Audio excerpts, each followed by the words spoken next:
Ibu. Mari Ibu, silakan masuk, silakan duduk Ibu. Makasih Bu Bidan. Nah, Ibu, perkenalkan saya Bidan Florida yang bertugas hari ini ya Bu. Iya Bu. Kalau boleh tahu dengan Ibu siapa Bu? Ibu Indah. Ibu Indah. Baik Ibu Indah, ada yang bisa saya bantu Bu? Jadi begini Bu, anak saya itu sekarang sudah umur 20 bulan tapi belum bisa memanjat dan tidak fokus kalau diajak bermain. Baik. Kalau boleh tahu nama anaknya siapa Bu? Brian Bu Bidan. Brian. Sesuai keluhan yang anak Ibu rasakan, mungkin di sini itu adalah saya akan melakukan tes, itu juga salah satu tanda-tanda dari autis atau cacat bawaan ya Bu ya. Baik, nah nanti prosedurnya saya akan bertanya kepada Ibu sendiri terlebih dahulu. Ada 9 pertanyaan dan untuk anaknya sendiri nanti akan ada 5 tindakan yang saya berikan. Dan kemudian saya melakukan tes pada anak Ibu apakah anak Ibu normal atau tidak ya Bu ya. Sebelumnya, apakah posisi ini Ibu nyaman Bu? Nyaman. Baik, kita langsung saja ya Bu ya. Baik, yang pertama, apakah anak Ibu senang diayun-ayun atau diguncang-guncang atau seperti di ayunan gitu Bu? Senang Bu Bidan. Senang ya. Baik, apakah anak Ibu tertarik memperhatikan anak-anak lain ketika sedang bermain atau? Ya. Kemudian yang ketiga, apakah anak Ibu juga senang memanjat benda-benda seperti memanjat tangga atau tempat tidur? Tidak Bu Bidan. Tidak. Apakah anak Ibu bisa bermain ciluk bak atau petak umpet? Bisa. Bisa. Apakah anak Ibu pernah bermain seolah-olah membuat secangkir teh menggunakan mainan atau berbentuk cangkir dan teko atau permainan lainnya? Tidak. Tidak. Apakah anak Ibu juga pernah menunjuk atau meminta sesuatu dengan menunjukkan jari? Ya.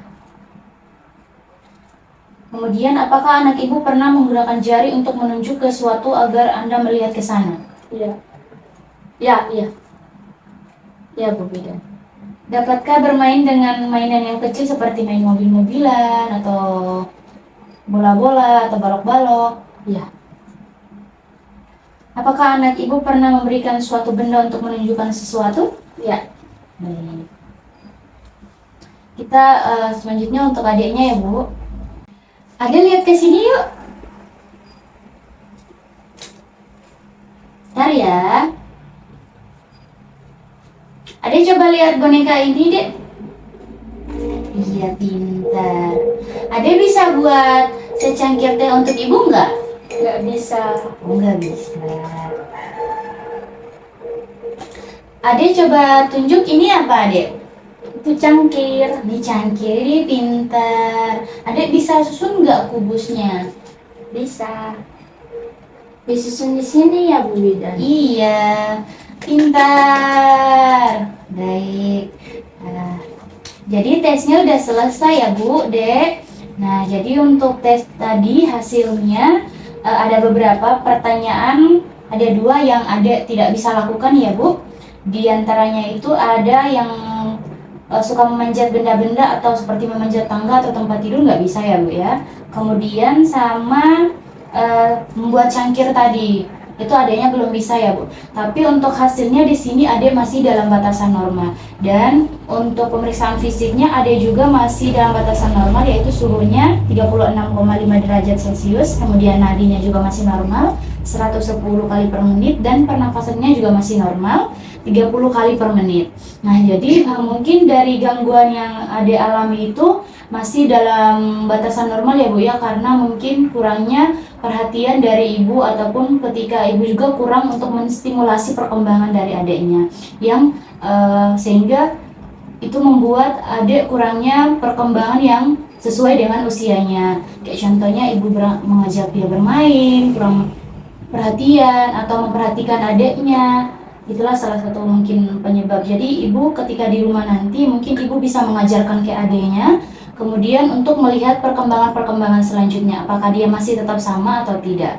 Tetapi jika nanti ketika ibu sudah melakukan hal tersebut dan sudah mengajarkan kepada adiknya, tetapi adiknya juga masih belum ada perkembangan, berarti ibu harus segera ke sini kembali untuk diperiksa. Kemudian jika mempunyai tanda-tanda risiko tinggi, berarti anak ibu harus dirujuk seperti itu. Jadi untuk saat ini adik masih dalam batasan normal. Baik, Bu Bidan. Baik, apakah masih ada yang perlu ditanyakan, Bu? Tidak ada, Bu Bidan. Baik, jika tidak ada, mungkin itu saja yang bisa saya bantu ya, Bu? Iya, Bu Bidan. Terima kasih, Bu Bidan. Iya, sama-sama. Dadah. Dadah.